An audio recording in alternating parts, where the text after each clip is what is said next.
talking about video games. Yeah!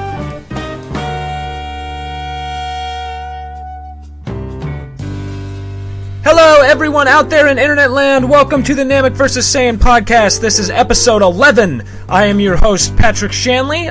Joining me, as always, is my friend and co-host, Edmund Arnold. Eddie, how are you doing today? I'm alright. I feel like we're going to get sued for using internet land. I'm pretty sure that Wreck-It Ralph has trademarked internet land. Oh, no, Disney's super cool about copyrights. Oh, yeah, that's what I'm saying. So you better be careful using the name internet land out there. I hear like a chopper above my house right now. I'm doing alright. I wouldn't be surprised. You're like close to them too, so. I know. They got my wall stat, man. Oh, well, another week has gone by, and with it, another crop of sad, depressing, hilarious stories and gaming news.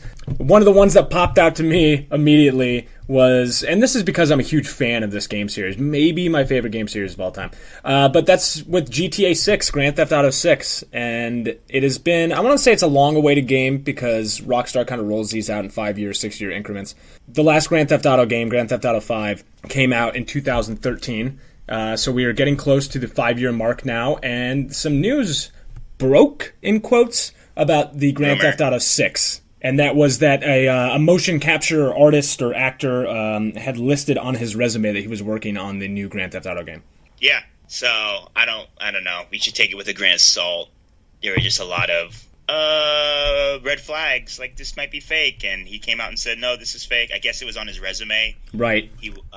Someone got a hold of his resume, and it had some credits alluded to. He did some work for the Red Dead Redemption 2. He did some work for some mocap work, to be specific, for Red Dead Redemption 2 and Grand Theft Auto 6. Right. Some people saw that, and they're like, all right, we're getting a Grand Theft Auto 6 next year. Woohoo! So I was on Twitter that morning, and I get pinged by a couple people saying, like, oh my god, look, Grand Theft Auto 6 is coming. About an hour later, I see an article from PC Games N saying that, sorry, that Grand Theft Auto 6 resume leak is completely fake. And then it goes on to detail that an actor is a stunt actor. His name is Tim Neff. They reached out to him personally. This is what he said in his own words. That isn't my page, account, or resume. I don't even know that website. I worked on GTA 5 a long time ago and haven't done anything since. It's kind of sad. Sorry for the confusion. It seems I'm being trolled online really badly. Did he lie then? That's my question. And also, why would anyone in the world pick one random actor and just decide to be like, oh, let's ruin this guy's life? But I don't know. I'm so confused about the story because it's on his resume. Right. People find out who he is. They attack him because that's what internet people do. That's what we do now. When we hear about something, we get upset and then we attack someone. Then he comes out and he says, no, this isn't true. Rockstar is denying that any of this is true. Right. So my big question is, why was it on your resume, dude? So here's what I don't get, too. Okay, so this guy also posted on Instagram in February that here we go again to another couple good days at Rockstar San Diego and hashtagged it mocap. Now look, he might have been working on Red Dead Redemption 2 when that was happening, but obviously this guy is working on at least one of these games, and seeing as how Rockstar, we all know that Grand Theft Auto 6 is coming, why would he lie about this? And then also, why would it be such a big deal? Why would an actor risk, a struggling actor, by the way, apparently, based on his quote, that he hasn't worked since Grand Theft Auto 5, why would he risk a future job? Why would he do that? It doesn't make any sense. It seems to me that it actually is happening. He released something that he maybe shouldn't, and Rockstar tried to clamp it down as fast as possible because they don't want any leaks getting out there.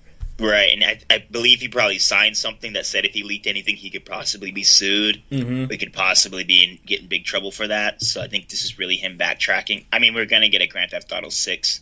We know we're going to get a Grand Theft Auto 6. Right. I don't know when. I think we're probably 3 to 4 years away from another Grand Theft Auto, especially since we're getting a Red Dead Redemption 2 pretty soon. Right. But it's just, I don't know, man, this is a weird story. This is kind of a weird story, and I hate rumor stories like this. But whenever you see stories like this, specifically with Rockstar, there's always some little light of truth to it. I really don't like conspiracy theories either. And at this point, it's all just hearsay because Rockstar is not going to be speaking about it. We already got the quote from Tim Neff. But this is not even a big leak, even if it is true. So that's another part that just confuses me about it, I guess. Tim Neff is not a known actor. No one is like, oh, wow, Tim Neff's going to be in this game? Like, what a huge shocker for everybody involved. This means nothing, that they have a mocap actor coming in. What is surprising about that for anybody? Like, we already know you're working on this game. Right. I don't know, man. I really don't know. I can't. This is such a weird story. Like you said when you introduced it, it's just so out of left field, and it really just makes me think that the actor was working on some type of Grand Theft Auto 6 something. I don't know what it was, to what capacity it was. He did something he wasn't supposed to do, and now he's just trying to cover his ass. In my opinion, I think that's what's going on. Yeah, I'm going to have to agree with you. I just don't see any other way where it makes sense, where all the pieces line up. Because, again, no internet troll would just randomly scroll through the resume of Grand Theft Auto 5 and pick one actor at random and be like, well, let's screw that guy and say that he's the one who's leaking this information. Yeah, you're right. Would they? Why? Maybe they would, but why? That's a very bizarre and very specific thing to do. Do you know human beings, Americans? They have a lot of time on their hands, and if you don't have anything to do, you're going to find some way to occupy your time. So I wouldn't put it past someone. It's just like, oh, I'm just going to knock this guy until I get some type of information. Attack, and then all this just blows up into something maybe where we're talking about it. Yeah, well, maybe Tim Neff really pissed somebody off somewhere. Maybe. He's got a lot of enemies, Tim Neff. I don't know. I hate stories like this because I want to talk about the games, you know? Right. I'd rather talk about the games and like gameplay videos rather than like some rumor about some guy's resume. I kind of posed a question on our Twitter after this information was released. Where would you want to see the next Grand Theft Auto taking place? See, and that's the things that I'd rather be talking about. Right, exactly. Because obviously we're all excited about this game, and we all know it's coming. I mean, the location for each one of these games is so integral to what the game ends up being. I'm going to answer your question just because I'm a huge fan of it. Personally, where I'd want to see it is somewhere outside of the United States for once. Okay. I mean, take your pick, but personally, I'd do a Paris, possibly a London, getting like some grimy London Cockney organized crime. Would you do a timepiece like based in the 1800s, or would you keep it modern? How are you going to do Grand Theft Auto in the 1800s? Then you're playing that's true. Assassin's Creed or something. I mean, they did do Red Dead Redemption was what, early 1900s? Yeah, but I mean, that's part of the game. You know, it's early 1800s. They did L.A. Noire, early 19... I mean, you know, they do good timepieces. They do great timepieces. I just don't feel like it fits in the Grand Theft Auto series, you know? Okay. That's me, personally. I got you. They did do an 80s game, which I loved, and it was one of my favorites. They did Vice City. Everybody loves it. Vice City, yeah. It's so good. And Ray Liotta, and it's just... I don't know, I love that game. I still pick it up occasionally.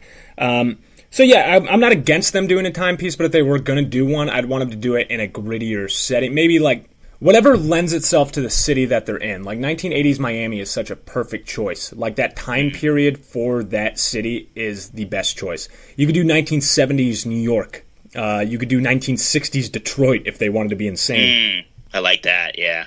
Detroit's a small city, though, so that kind of limits you a little bit. Right. Yeah, the responses we got were Japan. That'd be great. Tokyo? That would be great. Tokyo. But I don't know. We already have Yakuzas, so I don't know. I personally, I would like to see it in like a Milwaukee or like one of these smaller, like a Reno, one of these smaller... Grand Theft Auto Reno. I mean, think about it. Like one of these smaller, seedy cities where you don't really hear much about. You can make any type of story. We were seeing Far Cry 5 do it in Montana. So why not? Well, I mean, they also kind of did it. They didn't do Reno or a smaller city, but they did do sort of with Vegas and San Andreas. And not that Vegas is a small city, but you were out in the boonies a lot too. Even in Grand Theft Auto 5, you could drive out to the Salton Sea and really be out there, you know, in the sticks. And that was fun. You know, I spent a lot of time out there, Yeah, I think Grand Theft Auto managed to ground itself a little more in the last couple of, especially with this Grand Theft Auto 5. It was really, really grounded. Yeah. I wonder if they continue that route because that game was a masterpiece in a series that is kind of already set the benchmark very, very high for itself. That game took it above and beyond. It did, with the 3 playable characters and just The story The alone... story was more Hollywood. Yeah, it felt like a movie rather than a video game story. Yeah, it was phenomenal. The variety of the characters, the emotionality of the voice actors, the graphics were phenomenal. The gameplay was fun. It felt fresh and new, even though that's one knock that Grand Theft Auto always gets, is that you're playing the same game every time. You're just in a different city. But this one really felt fresh when Grand Theft Auto 5 came out. It was a perfect game. There's not much to knock on it. It was a perfect game. Yeah. So I'm hoping that these rumors are true. Hopefully this guy, his resume, there's some truth to it, and hopefully we get a Grand Theft Auto 6 within the next couple of years, but I don't see it. We'll see, though. I mean, we're going to get one, and I'm excited for Red Dead Redemption 2 because I love the first one of that. It's so good. John Marston is a fantastic protagonist, too. Is that the best video game story ever, possibly next to Last of Us? It's definitely up there, and I truly do love that game. The ending, man. Phenomenal ending. Let's not do any spoilers for anybody for this. It's like 15 years old. At least I played it in high school. Yeah, John Marston dies. How? Sorry, everyone. Getting back to the original point, it just seems that I don't know. Rockstar's obviously, even if it isn't true, whatever the truth beneath everything, Rockstar's doing damage control. And my point is that they don't even need to do damage control. Unless they're playing some crazy, 4D chess here and release this on their own just to drum up interest, which, again, they wouldn't do because this is... They don't do that, yeah. And it's also the biggest game in the world. Everybody knows Grand Theft Auto. It's already reached the point where everybody knows it. You don't even need to advertise for Grand Theft Auto anymore, to be honest with you. They're Avengers, they're Star Wars. They've reached the point in the zeitgeist where you can't even get any bigger. Absolutely. I'm sorry. I didn't jump into the story. I didn't have much input to this. The rumors, and we always get some Rockstar rumors, right? Right. It seems like once a year we get some type of story with some type of actor or voice actor or mocap actor releasing some type of information about Rockstar that they weren't supposed to. And then it either gets buried or we get a little inkling of information released afterwards. So, I'm just going to take this with a grain of salt and just cross my fingers and hope that we get a Grand Theft Auto 6 announcement right after Red Dead Redemption's release. Wouldn't that be amazing? Oh my god, it'd be gamer Christmas. Yeah, is Red Dead Redemption enough for you to be satiated waiting for Grand Theft Auto 6? Oh, absolutely. I'm still playing Grand Theft Auto 5. I don't need a Grand Theft Auto 6 yet because I'm still playing Grand Theft Auto. That's how good that game is to me. Rockstar is next to BioWare, Rockstar is my gaming company of choice. I've loved every one of their games, and I'm kind of a Rockstar stan.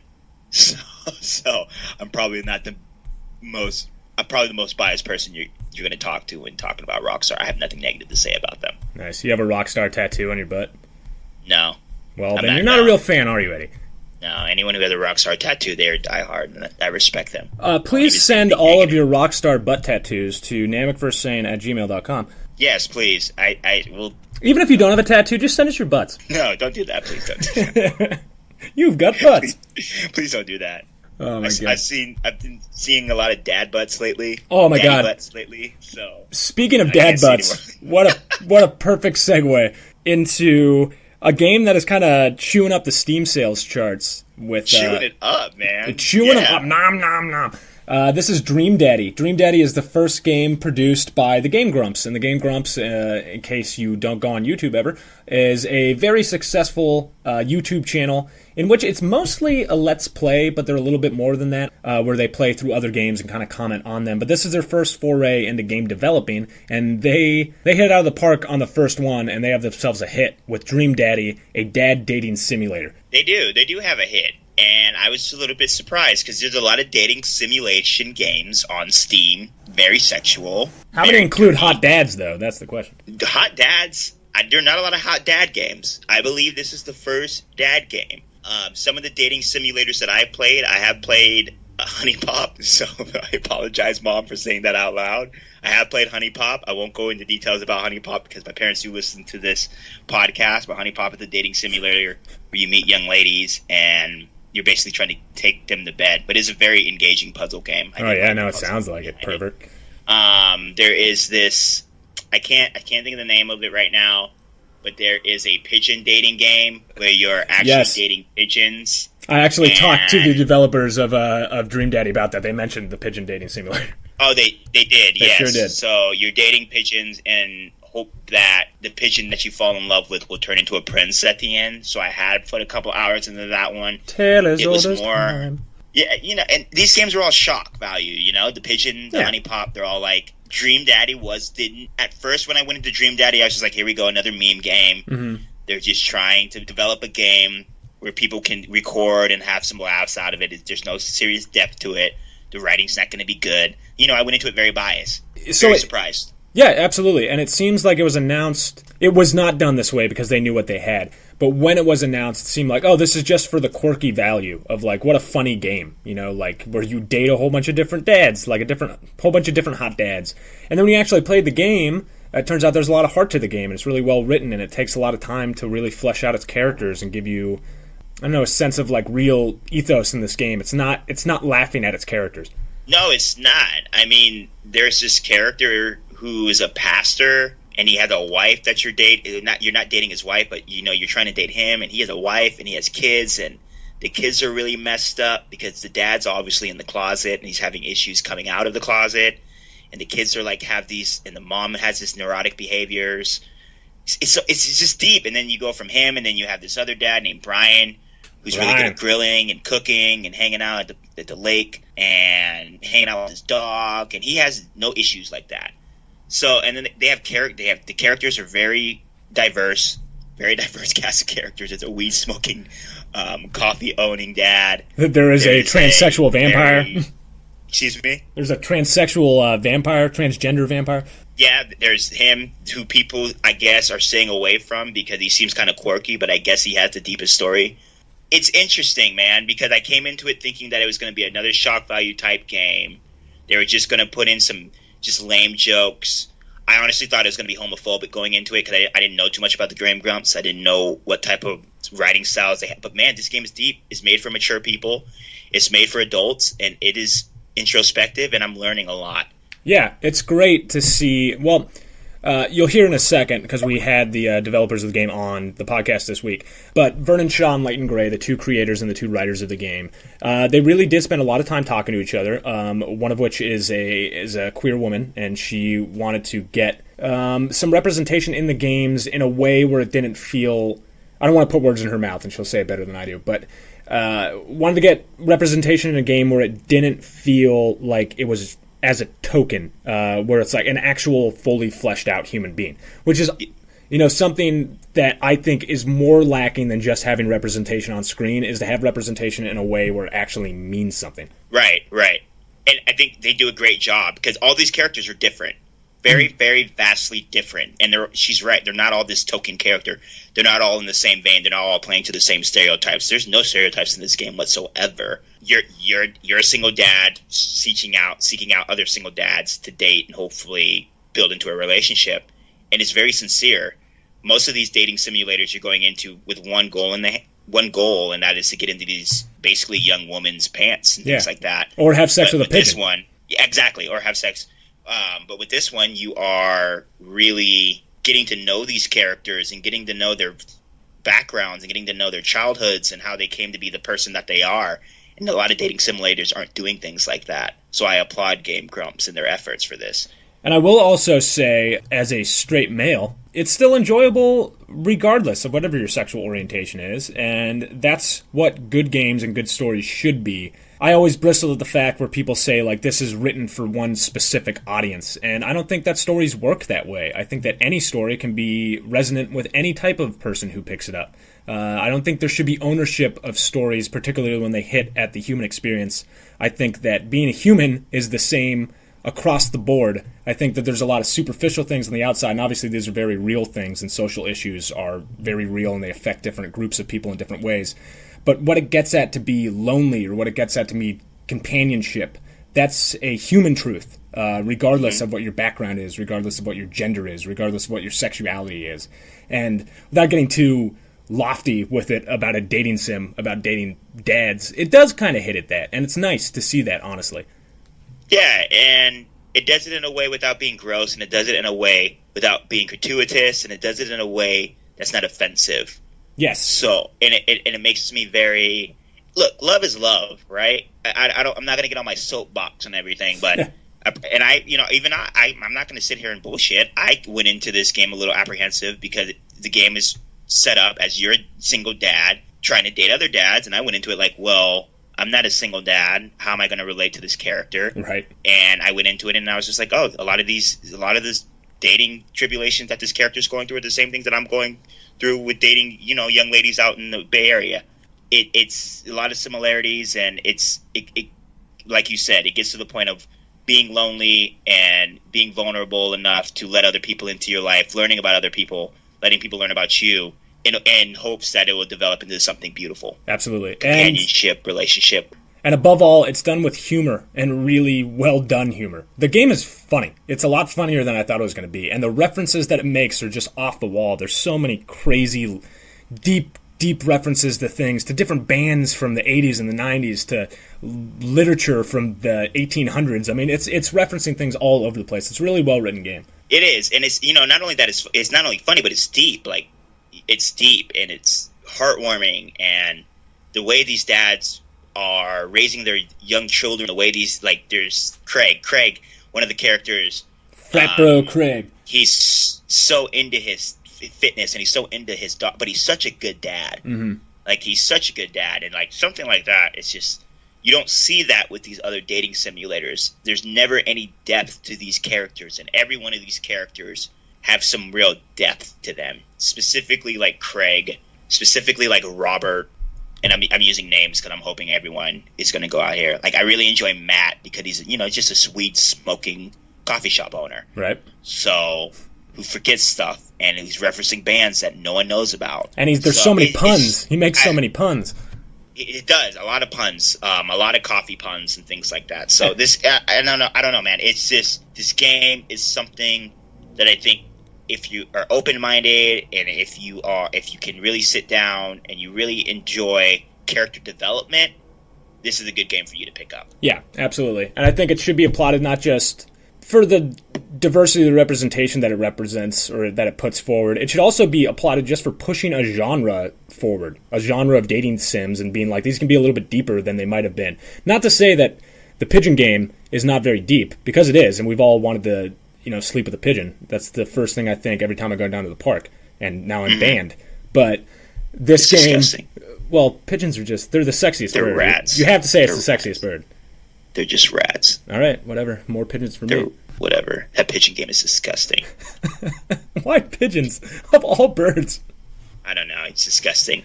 But Dream Daddies and all these daddies, go play it. It's fun. It's engaging.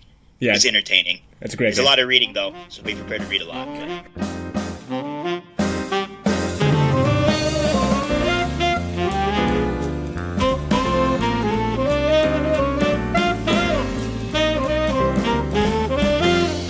Okay, joining me now are Vernon Shaw and Leighton Gray, the writers and directors of Dream Daddy, a dad dating simulator. Okay, so I guess the first question, I'm sure you guys have gotten this a lot, is why a dating sim?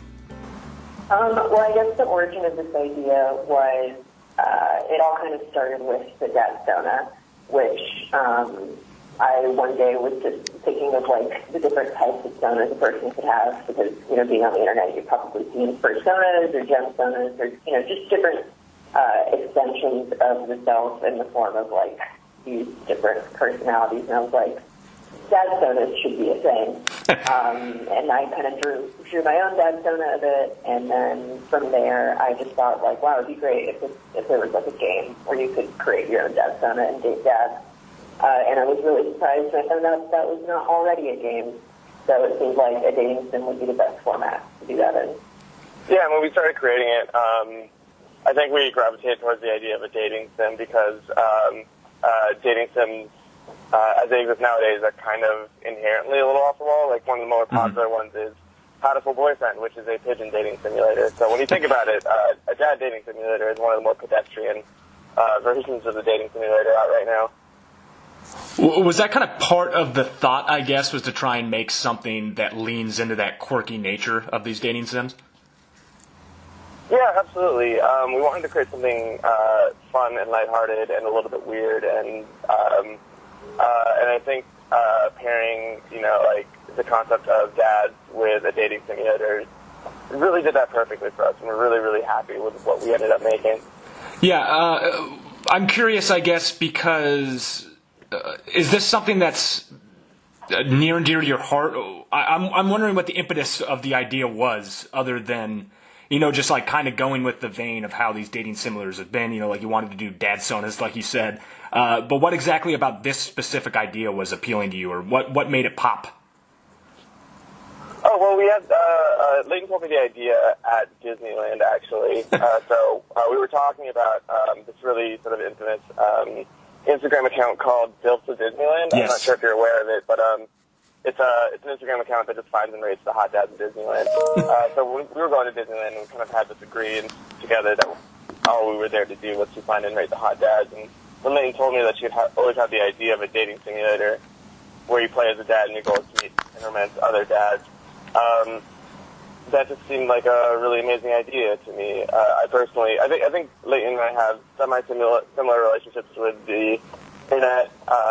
Leighton sort of grown up entirely on the internet, and myself, I've been working on internet-based content for the last 6 years at this point. So, like, I really, I think we both have really strongly held ideas about how content works on the internet and how one thing gets shared to another person on the internet. And the idea of a dad dating simulator, after having played a lot of dating simulators in my time and Leighton doing the same, it just seemed exactly right. It seemed like the perfect idea. And the more we kicked the idea around, the more real it felt. Gotcha. What's fun about the game is that, look, I'm a straight male, but I think the game speaks to pretty much everyone. It seems like it would be a niche game, I guess, but it's obviously blown up in popularity, and it's obviously not a niche game. A lot of people are just interested in it because it tells a fun story in a fun way and deals with a lot of issues and a lot of heart that everyone has, regardless of whatever your sexual orientation is. When you made this, was it kind of trying to appeal to the gay community, or were you just trying to make a game for everybody and this was the story that you decided to tell? I think, as a queer woman, like, making content for the LGBT community is really important to me, and as an illustrator and a comic artist, that's kind of what I tend to lean towards in the things that I make. But with this game, I don't think when we started that we necessarily intended this to be, like, the queer gay experience. Like, it really, the genesis of the idea really was from, like, it being about dads dating other dads. But the more that we worked on it, the more that we kind of saw, like, this opportunity to, like, tell a story for this community that could be really important. Mm-hmm. Because there's, like, so little queer content now that is just, like, lighthearted and fun and silly, and just kind of showcases, like, really normalized relationships. So I think that part of the goal for this was for it to be for anyone, so that, gay men could enjoy it, like, women who aren't straight, or even straight people playing it and seeing, like, oh, hey, these relationships are, just like straight relationships, and should be treated with respect and care, and yeah. And to sort of jump off of that, I think the idea of a dad is a universal thing for a lot of people. Like that, everybody has a dad, or everybody has a relationship with a dad, whether they have a bad relationship with a dad, or don't have a dad at all. Like, I think just the idea of a dad is a universal concept. So I think that there's a lot of the humor revolves around dads and fatherhood in the game, and I think that a lot of people can relate to that. I think you guys flesh out a lot of those. I haven't played through the entire game yet. I've only had a couple hours into it, but you do flesh out a lot of the characters are fleshed out. The relationships between the fathers and their children are fleshed out. What were the inspirations behind some of these characters to try and make them feel real in this game? When Leighton and I were writing this game, we actually wrote the game almost entirely over Skype on either sides of the country. Leighton's in Savannah, Georgia right now. I'm in Los Angeles. The entire writing process was just us sitting down together and just finding ways to make each other laugh. But at the same time, searching for an emotional core to each character. I think it was really important to us that every single dad was goofy in their own special way, but they all had conflict surrounding them that made for a well-rounded three-dimensional character. And I think once we found that conflict, the voice of each character really became more and more three-dimensional. Yeah, and to add on to that, like, there's so much of Vernon and I in each of these characters. Like, the best writing, I think, comes from, writing what you know, and, while neither of us are, like, single fathers, like, what we do know are a lot of the emotional, like, issues that the dads are dealing with. And, right. Amanda, the daughter in the game's relationship with the player character dad, is really, like, autobiographical for my relationship with my father. And there's just, the kind of stuff, not to get too spoilery about the game, but, Craig, the fitness dad's past kind of culminates in him, like, being really anxious and feeling like he's not doing enough, even though he's all overworking himself. The bad dad's past about having a lot of regret and having, like, neglected his child and feeling like there's nothing he can do to fix it. All that kind of stuff is, like, really deeply personal, and so it was, like, a very vulnerable experience writing the script. And I'm glad you said that word. The game development experience was a year and a half of us just going through therapy together. Well, what I was going to say that is, it does seem like therapy, or it does seem vulnerable. A lot of these characters have insecurities, and nobody's quite as charming and put together as they seem at the surface. And yet, the one person who seems to be the most together in the whole thing is Amanda, who kind of is pushing our story through. What was the decision to make the? I don't want to call her the strongest character in the game, but Amanda's kind of like our emotional through line throughout the character. Was that a decision that was made early on? How do you decide to kind of make her the? I'll make a weird comparison here. The Navi from Ocarina of Time for this type of game.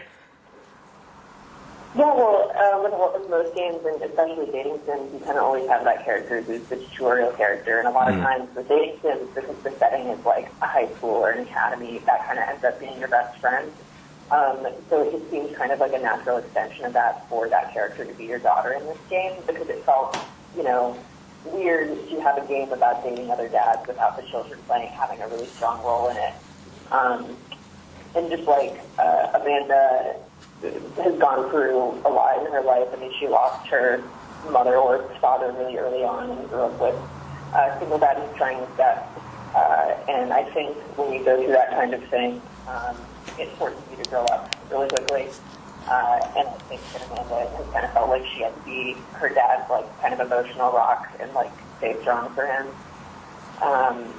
So, when you play the game and you go through Amanda's kind of personal quest and kind of find out that there's, a little bit more than meets the eye, a little bit more than you can see from her sudden disposition.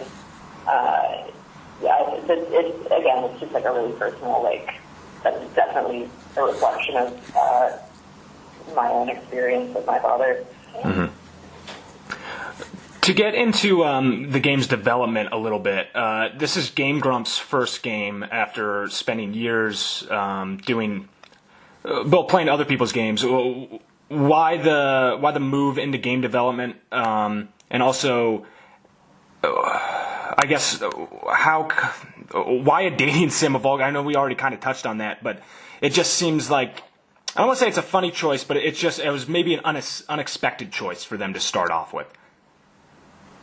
Oh, yeah, absolutely. I've been working with the Game Grumps for a year and a half now, and I brought this idea to them pretty early in my time working with them. Game Grumps is really cool in that it's sort of a creative collective in the sense that, it's not just a Let's Play channel, it's a group of animators, mm-hmm. and they have 2 musical comedy acts, and they're doing a live show right now.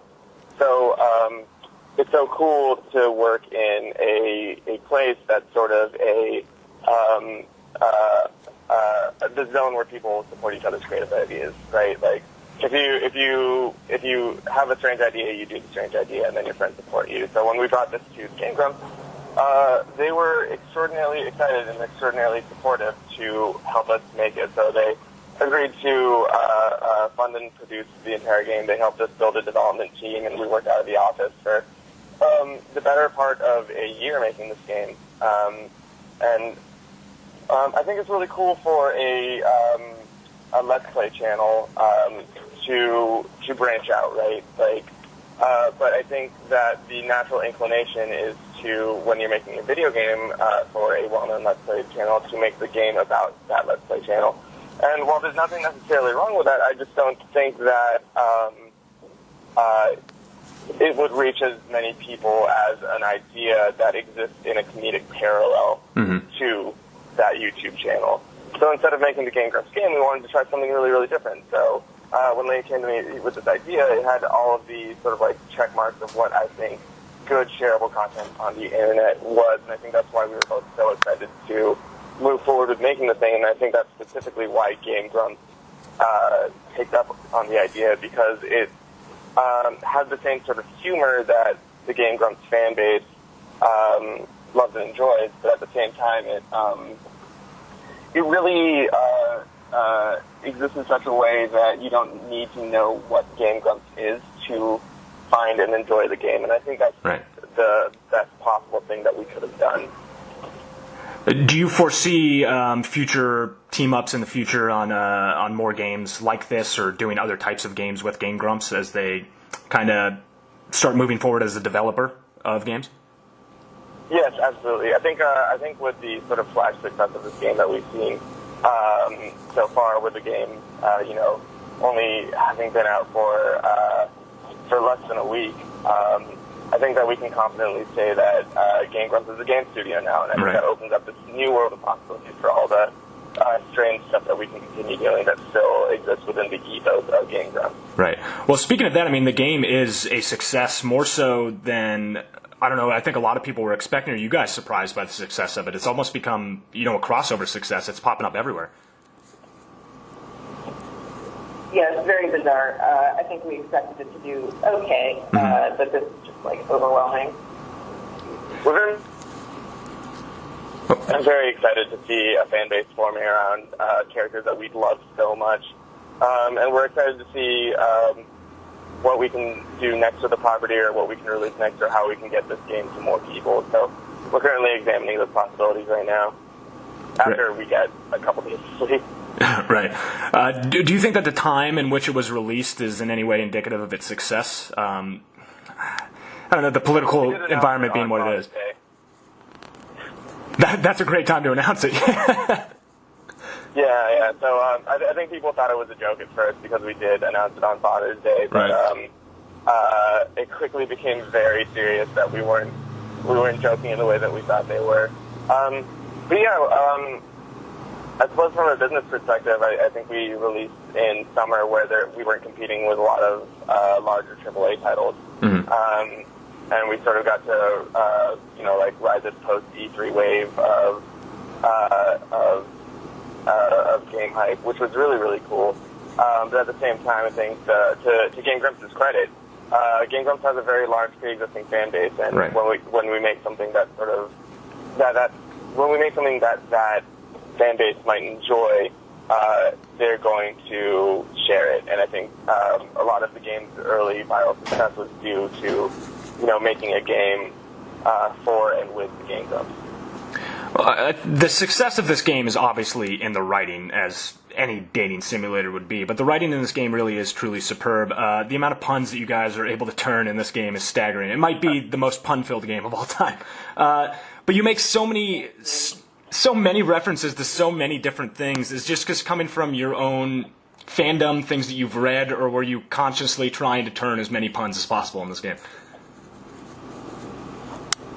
I think it was, before we wrote this game, Vernon and I were both hard, anti-dad jokes. And now we cannot stop, and puns come out of my mouth all the time, and my friends are going to excommunicate me because of it. But we're both staring at the mirror, wondering what we've become. Yes, it's exactly that. So much of this game is myself and Leighton's personality, and I think, at this point, Leighton, despite living across the country from me, is the person I've talked to most in my life over the past year and a half. And I think that our humor has sort of, I suppose, congealed into this one strange beast where when we get together, when we sit down to write, a lot of good stuff comes out. I hope from your judgment of the game, I hope that's true. The game and the references and the inside jokes that's all just me and Leighton being the people that we are, and then finding ways to make each other crack up over like a really shoddy Skype connection. I think the dad comes through in spades. It's really well done. Thank you so much. It's a massive compliment from me. This game is obviously, I mean, there's tons and tons of positive reception online for it. Have you gotten any type of particular reception from the gay community? I mean, we touched on it earlier, but it's not that it was marketed only for the gay community. It's obviously not. It's for a lot of people, but it is also a queer game at a time where there's not as many queer games, like you said earlier. So have you gotten any type of particular resonance with that community that you've seen that kind of sticks out to you? I think the way that people have responded to the fact that you can be a trans dad and that the goth dad is also trans has been really heartwarming, because I can only think of like a small handful of other games that deal with that kind of issue delicately. And I think the kind of response that just feels the best for me is when people say like, hey, I'm trans and this game made me feel included and accepted, and I've never like had a character that I could relate to that not only was trans but had like a fully fleshed out backstory and is a really complex three-dimensional character. Right. So I've been like really, really happy that this game could do that for people. Yeah, and we're I don't know, man. We've received a couple of emails of some people telling us how important this game is to them, and it's just been a really, really heartwarming thing to us to be able to read these things and to see people, take a lot of meaning from this game and feel included, and it's just I'm continually flabbergasted at the response that we've received. That's really cool. It's really nice to hear stuff like that. I have one last question, and it's a complete non sequitur, so I apologize for how out of the blue this will seem. My podcast is named after Dragon Ball Z. In this game, you can give your character Goku's iconic haircut. Was that a hard thing to actually get in the game? That's the spaceman hair? Is that Space Warrior hair? Yes. It's not Goku hair. I don't know what you're talking about, Patrick. I don't know what that is. I think that answered the question that I had about copyright infringement. Awesome. We love Dragon Ball Z. Big fan of that. But this is a completely, wholly separate type of hairdo that has nothing to do. All right, awesome. Well, thank you so much, you guys. I really appreciate it, and I enjoyed the game quite a bit, so congratulations. Thank you so much, man. That means so much to hear. Of course, absolutely. You guys have a great day, okay? You too. Bye-bye.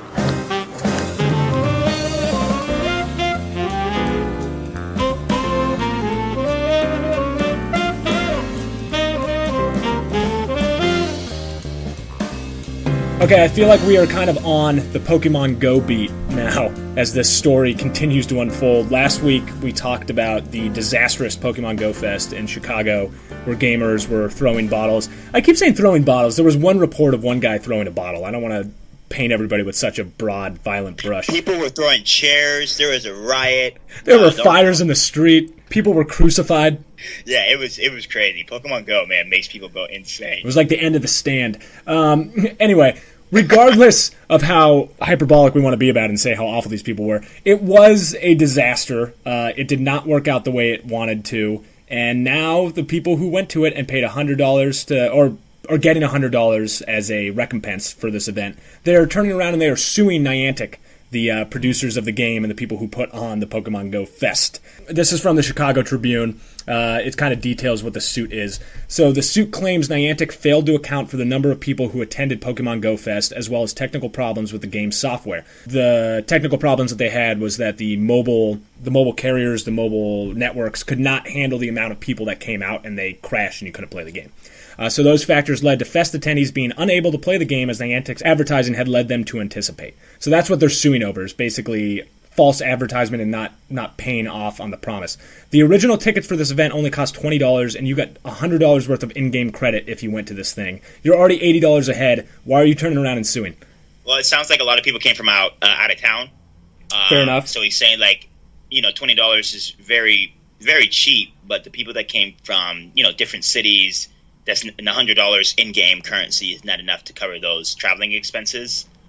And not George Zimmerman, sorry, that name is always going to be ingrained in my head. Thomas Zimmerman, the lawyer of these 20 to 30 people that came up, he says, we're not seeking any relief, any respect to the failure to get legendary Pokemon because Niantic is offering that, but Niantic is not offering to refund people's travel expenses for coming to Chicago.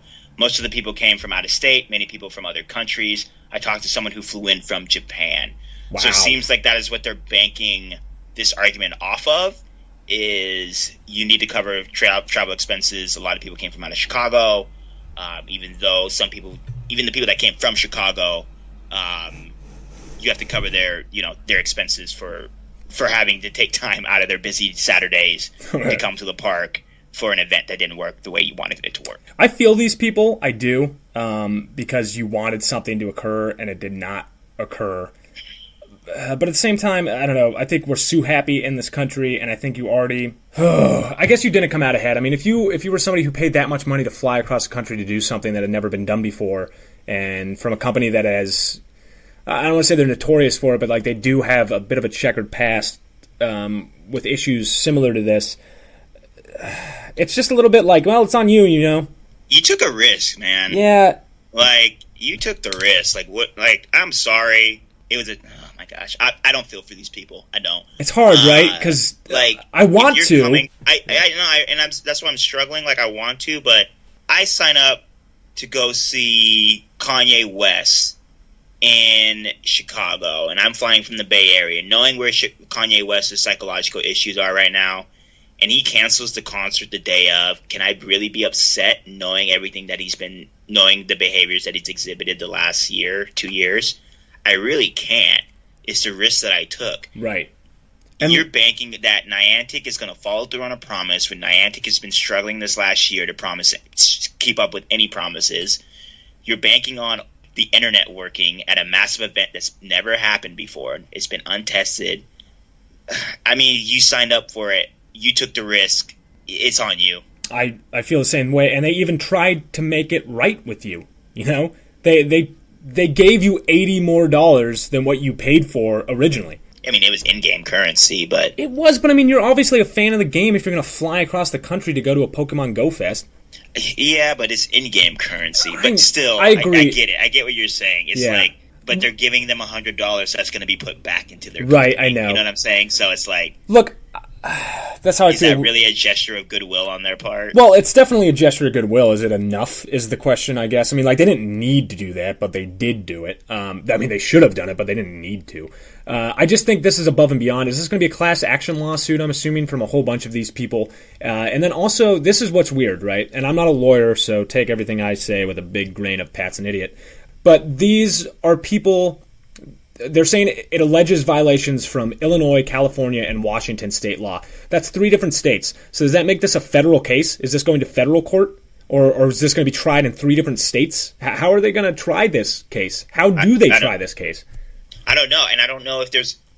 How is the Fire Festival? Is that similar? Is that going to be tried federally? I believe so, yes. I think there's a federal lawsuit against the founders of the Fire Festival. But I might be wrong. So you're telling me yes, that there might be a federal lawsuit brought on the Niantic over $20 tickets at a Pokemon Go festival? See, and when you say it like that, you realize how insane this is. Well, I've never agreed with the lawsuit in the first place, but it's just like, man, this is where we're at right now, though.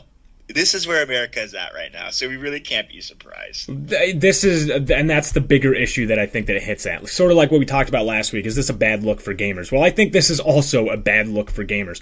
Move on. Move on with your life. Stop wasting everybody's time with this. Let things get going with life. Look, everybody gets disappointed every once in a while. If I go to Carl's Jr. and I order a chicken sandwich without tomatoes and there's a big fat tomato on my sandwich, I'm not going to turn around and sue Carl's Jr. I might, but... I'm always looking for a quick lawsuit. Like, I go to Walmart sometimes and like stand under really big shelves, hoping that something falls on me so I can sue Walmart. But yeah, it's the American way. I don't know, man. It's like, really, delete the app. Thank you. Delete the app. Everyone who's upset, call your friend who has the Pokemon Go app and just be like, could you please delete this app? Stop putting money into it. Could we just, like, punish Niantic that way? Isn't that the funniest part about this? Is that if anyone cares enough to sue this company, I guarantee you're still playing that game. You'll be sitting in the courtroom waiting for your turn to speak, playing Pokemon Go, seeing if you can catch Eakins in the courtroom. Nobody wants an Eakins. Ooh. That was a bad example.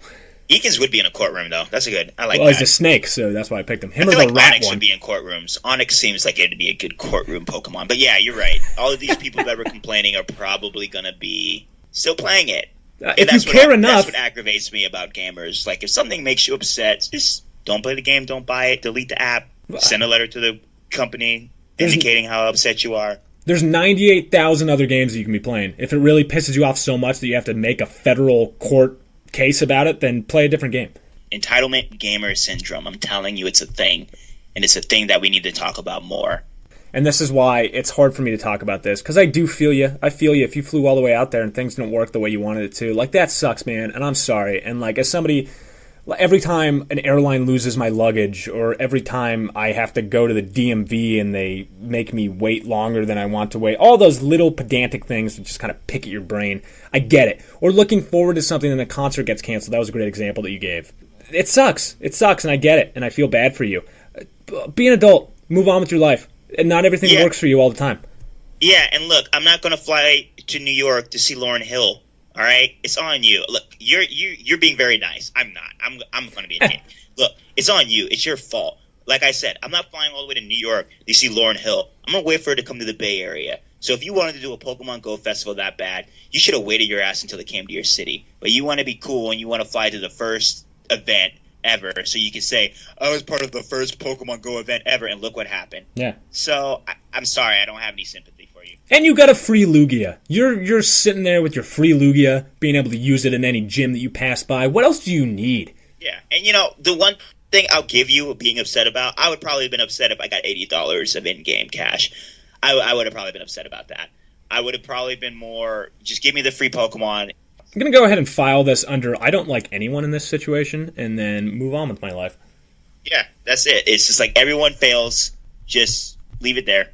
Everybody like sucks. A besmirched mark in the gaming history. Hopefully we don't have to talk about this. This is probably going to be, at the end of the year, this is going to be one of the bigger, like, what the F stories this year. Right, that slap your forehead, like, what in the world is this? All right, everybody. We have this new segment today, and it is called the Gaming Price is Right. Yeah. Namek vs. Sam Price is Right. We're going to get sued a lot. I think like, being sued is the cote du jour this episode. Price is Near Right?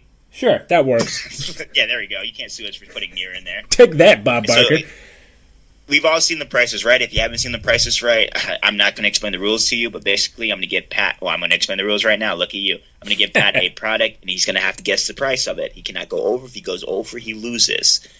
That won't happen, though, so... Yeah. I watch a lot of Prices Right.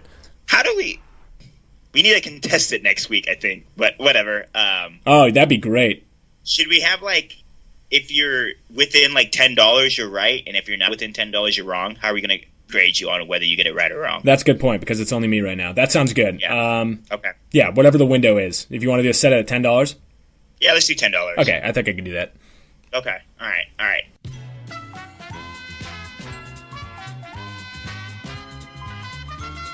Okay, ladies and gentlemen. So I'm going to start with some 3 basic video game accessories that most of us have. I'll start with one really easy one that he should get, okay? These are all GameStop prices.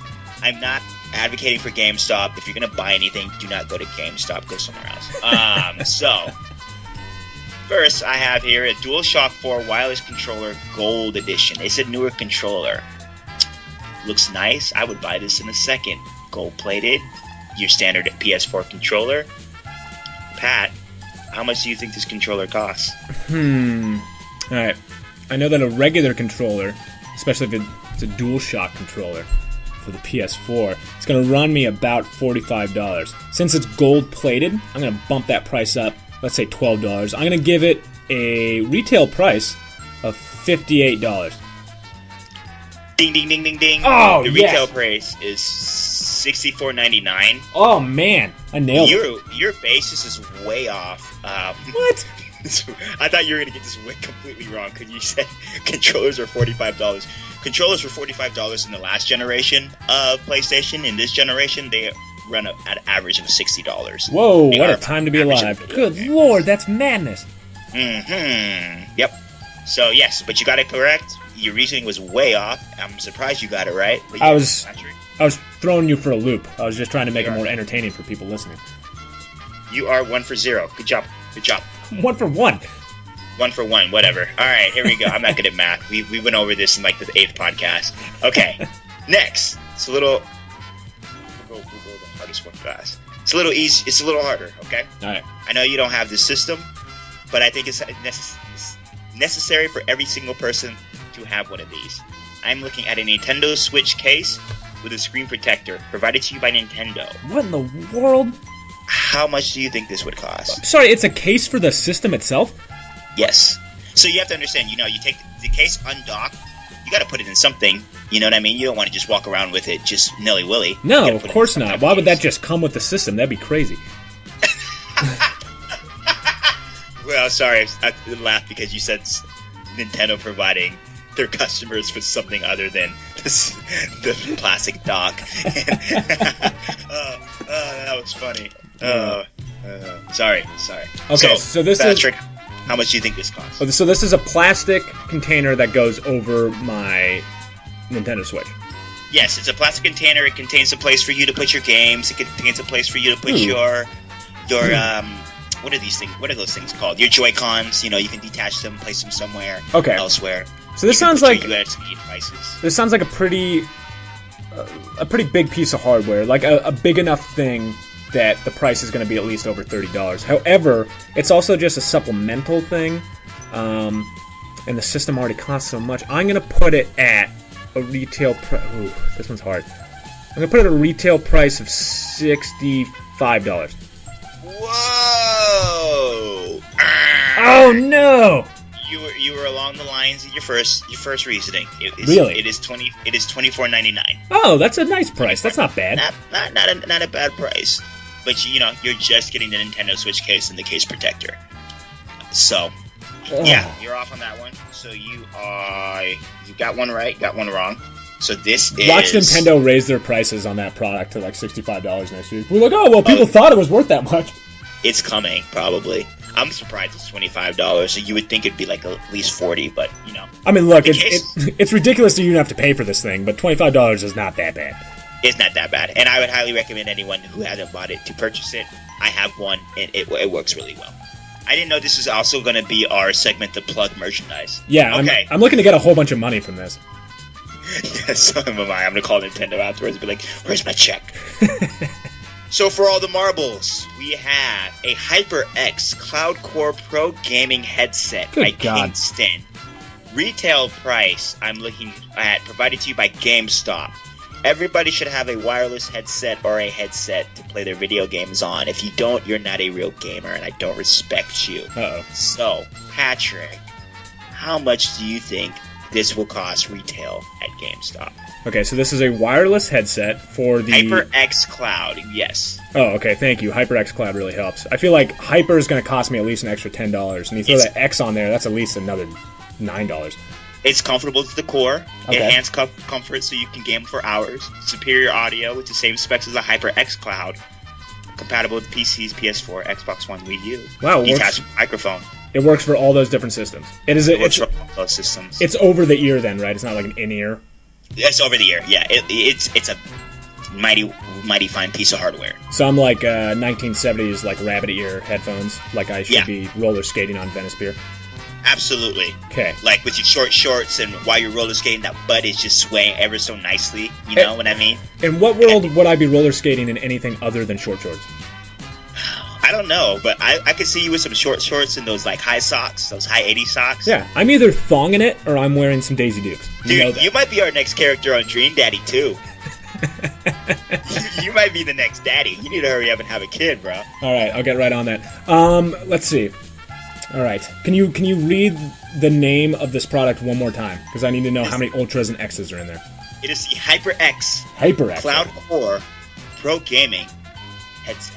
Okay, that Cloud Core is going to run you too. I'm going to say, $69.95. Woo! Yes! Woo! Ding, ding, ding, ding, ding, ding, ding, ding, ding, ding, ding. Wow, $69.99 is the retail price for this, Patrick. Get out of it. I was 4 cents off. That's insane. You're 4 cents off. You are our first winner of the Namek vs. Saiyan. Price is damn near right. Woo! I love it. I love it. Interesting, yes. And HyperX Cloud headsets, I would highly recommend you to stay away from them. I bought 2 over the last 5 years. So, and my second one just came out. So. Well, there goes all that advertising money. Well, I'll tell you what, since I'm in such a good mood since I won, if you respond back to us, either by email or on the comment sections of our SoundCloud, I will send you a prize. A once-in-a-lifetime opportunity to own a Rick and Morty backpack. What? I want a Rick and Morty backpack? Everybody wants a Rick and Morty backpack. What? Well, how come you're always offering these people stuff when you have a very fine co-host that lives across the state who would love this stuff? I think it mostly comes down to the fact that I don't like you very much, and I don't want to give you things. Okay, that makes sense. Yeah. I don't like myself sometimes, too. So, See, and that's why you lack confidence. If you had more confidence, I'd be giving you all the Rick and Morty backpacks. That's what my mom says. All right. Okay. She's like, Edmund, if you had more confidence, you would get that Rick and Morty backpack. She's been saying that for years. If you email or write to us, anywhere. Twitter. You reach out to us on any of the social media platforms, I will get you a Rick and Morty backpack, if I like your comment. If your comment is like, Pat smells like farts, well, that one's pretty funny, so I will give you a backpack. But if it's anything else, no. That's or send us a picture of your butt. Whatever. No pictures of butt. Or, if you're a daddy, send us your Dream Daddy profile. Oh, man, that'd be fantastic. We should make a lookbook of a whole bunch of different Dream Daddies for the sequel. I kind of want to contact Graham Grumps. I know you had a great interview with them that's going to be on the podcast this week. I would like to contact him and be like, can we start like a dating app? Could I get into this somehow, make some money? Dream Daddies? Can I pitch you guys some daddies right now? Yeah, I got a lot of daddies. So, Pat, have you been playing anything this week? What have you been playing this week? I'm still playing through Final Fantasy 12. I've been trying. I have an Xbox, and I feel like all the good games are on PS4, and I feel like I'm missing out. You should just buy a PlayStation 4 already. Yeah, I mean, I need to. I don't understand why you still don't have one. Because I'm playing all these games that you would absolutely love, but you don't have a PlayStation. So, I started playing this game this week that everyone's talking about. It's probably going to be Indie Game of the Year. Mm-hmm. You heard it first here. Pyre. Pyre. Ah. It is a board game-like, sports game-like, novel, adventure, story, plot. Sound like you're doing heavy. A Mad Lib right now. It's this game is so deep, and it's got so many layers. And I'm a huge fan of Supergiant Games. If you haven't heard of Supergiant Games, they came out with Bastion, which was one of the greatest indie releases in my opinion. Bastion really got me into indie releases. It came out in 2011. Transistor came out in 2014. Another fantastic game by Supergiant. And they're 3 for 3 right now with Pyre. I'm about 5 hours into Pyre. It could possibly be up there with Game of the Year. Wow. It could possibly be up there with Breath of the Wild, Horizon. This game is phenomenal. It's Quidditch and basketball and soccer. And if you like Banner Saga, pick up this game. I can't get over how good this game is, ladies and gentlemen. It's leaving me wordless. I don't even know how to describe it. It's everything that you would want if you're a nerd like myself. All right, well, one more reason for me to pick up a PlayStation 4. Yeah, you need to. You need to. Yeah, so Pyre, Splatoon 2. That's what I picked up near Automata. Been playing that. That game's phenomenal. You would like that game too. Kind of reminiscent of those old Metal Gear, Final Fantasies types. So, yeah, I'm having a long weekend. A good gaming weekend. Nice. I love it. Well, I'm going to have to start picking up some more. Yeah, you are. I'm lacking. I'm slacking. Terrible. I hate you sometimes. You're playing Final Fantasy 12. It's a good game. Sure, but man, we have Splatoon 2. We have Pyre. We have Prey. We have Persona 5. We have so many games that came out this year. You're playing Final Fantasy 12. I want to slap the shit out of you. I would just want to get into a ring with you and just give you a stone cold stunner. That's like how upset I am right now. Oh my god, that was the greatest reference that's ever been made on this podcast. I want to give you a stone cold stunner. Oh my god. All right, well, at the risk of getting my butt kicked by Edmund, I'm going to wrap this week up. Thank you very much, everyone, for listening. Please follow us, rate us, share us, follow us, whatever. Do all that stupid internet stuff for us. Yes, listen to us, share us, Facebook us, tweet us, SoundCloud us, Pinterest us. We are around. Any LinkedIn us. Absolutely. No, any feedback, we are happy to get back to you guys. If you have anyone that you would like to hear on the podcast, or if you have a tip or a story that you would like us to delve into, we are very happy to do that for you, so please reach out. Yeah, and email us, namicvsayin, namicvsayin, and Sayin is spelled S-A-I-Y-A-N. You should know that, because you all should be watching Dragon Ball Z. If you can't spell Saiyan, pfft. Yeah, you're an idiot. Also, there's going to be I've been lacking on the streams this week. I apologize. Work has been a little insane. But I will be back on streaming. I'm going to have some Pyre videos up. I'm also going to get some hardware this week. So pretty soon I'll be streaming some Splatoon 2. Ooh, awesome. All right, well, everybody, check us out on all the interwebs. And we will see you next week. We love you. Goodbye. Love you.